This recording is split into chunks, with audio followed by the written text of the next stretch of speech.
Podcast. Kami mahasiswa dari Universitas Kristen Indonesia Maluku, Fakultas Teologi, Program Studi Teologi Kristen Protestan. Podcast ini kami buat dalam rangka memenuhi tugas UAS mata kuliah studi agama-agama dengan dosen pengampu Dr. Stef G.C. Gaspers MSc MA dan Jen J.R. Peter SSI MA. Sebelum kami masuk pada pembahasan, terlebih dahulu kami akan memperkenalkan diri kami masing-masing. Perkenalkan, nama saya Deatisha Sheroweno. Saya Putri Peters. Saya Gaby Watmina. Saya Afadisha Amina. Saya Fida Sayyid. Saya Yelika Salaturubun. Dan saya Elizabeth Nita Walia. Selamat menyaksikan. Saudari Nesya, bagaimana Anda menghubungkan antara penelitian mengenai agama Konghucu dan buku Satu Bumi Banyak Agama? Jadi buku Satu Bumi Banyak Agama mengajarkan bahwa perbedaan agama bukanlah penghalang melainkan kekayaan bersama. Ajaran Konghucu pun sejalan dengan semangat ini karena menekankan pentingnya toleransi, saling menghormati, dan kerjasama. Dengan menerapkan nilai-nilai tersebut, kita bisa membangun masyarakat yang damai dan harmonis. Terima kasih Saudari Nesya. Baik Saudari Dea, berdasarkan penelitian yang dilakukan oleh kelompok, temuan apa yang saudari dapatkan dari penelitian tersebut? Ya, jadi hal baru yang saya temukan dalam temuan tersebut adalah yang pertama, dalam agama Konghucu, Tuhan bukan hanya sekedar Tuhan, tetapi dipahami sebagai sumber kebenaran dan hukum moral. Jadi, manusia harus menunjukkan perilaku yang baik, bukan hanya sekedar doa. Lalu yang kedua, ibadah adalah cara hidup. Hal baru yang ditemukan adalah ibadah tidak hanya dilakukan di kelenteng, tetapi juga melalui sikap yang jujur. Dan yang ketiga, kelenteng bukan hanya tempat ibadah, tetapi juga sebagai menghormati nabi kongsi dan leluhur. Lalu yang terakhir yaitu toleransi diwujudkan melalui kerjasama dan kepedulian semua orang. Terima kasih. Sejak untuk Saudari Yeli, bagaimana penelitian tersebut mengubah cara pandang Anda mengenai agama Konghucu? Ya, baik Nurka. Jadi penelitian ini benar-benar mengubah cara pandang pikiran saya tentang agama Konghucu. Yang tadinya saya berpikir bahwa agama Konghucu ini sebatas tradisi budaya Tionghoa kuno. Di saat penelitian bahwa saya pahami betul kalau ia punya ajaran ini sangat luar. Saya baru pahami kalau mereka menyembah Tuhan yang Maha Esa yang disebutkan.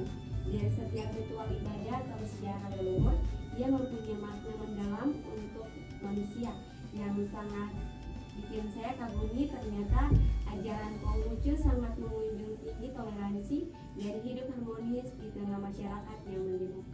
Ya baik Saudari Gaby, dari buku Satu Bumi Banyak Agama, bagaimana Anda mencoba melihat perjumpaan antar iman bukan sekedar sebagai teori, tetapi praktik dalam kehidupan sehari-hari?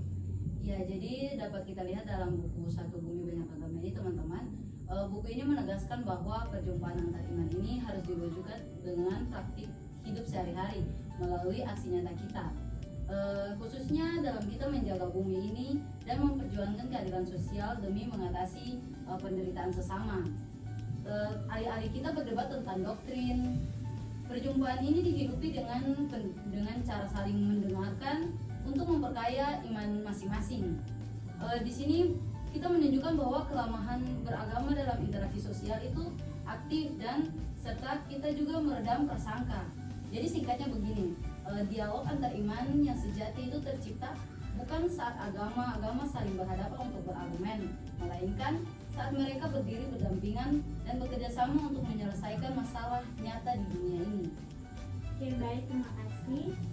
Saudara Kigel, berdasarkan penelitian yang dilakukan oleh kelompok, kira-kira pelajaran apa yang dapat ditemukan dari penelitian tersebut?